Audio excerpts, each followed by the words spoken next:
আজকে আবার বাজার করে নিয়ে এসছে। তো দেখি কি কি বাজার নিয়ে এসছে, ব্যাগের ভিতরে আছে কি কি এক এক করে নামাই। আম নিয়েছে,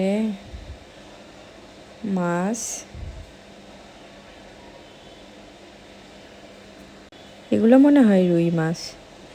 আর এই মাছটার নাম অবশ্য আমি বলতে পারলাম না, দেখে মনে হচ্ছে ডিম হবে। আর এই যে কলমি শাক, আর এই যে পাশাপাশি দেখছি এগুলো হচ্ছে 12 মাসি শাক মনে হয়। অনেকগুলো বাজার। তো এখানে দেখছি টমেটো, রসুন, উস্তে, পটল, এগুলো একবারে ঢেলে নিয়ে দেখা যাক কি কি আছে এর ভিতরে।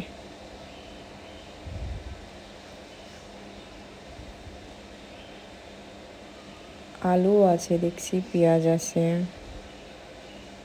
এই যে আমি সবগুলো কিন্তু আলাদা আলাদা করে নিয়েছি। আম, পেঁয়াজ, রসুন, আদা, শুকনো মরিচ, লেবু, টমেটো, কলমি শাক, বেগুন, কাঁচা ঝাল, ভেন্ডি, পটল, উস্তে, যাই হোক মোটামুটি সবজিগুলো হয়তো কয়েকদিন মতো যাবে, তবে রসুন পেঁয়াজ এগুলা বেশ এই মাসটা চলে যাবে।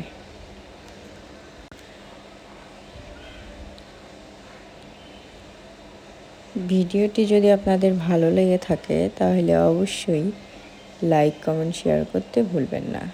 আর আমার পেজে নতুন হয়ে থাকলে পেজটি অবশ্যই ফলো দিয়ে পাশে থাকবেন। আজকের মতো এখানেই বিদায় নিচ্ছি। সবাই ভালো থাকবেন, সুস্থ থাকবেন। আল্লাহ হাফেজ।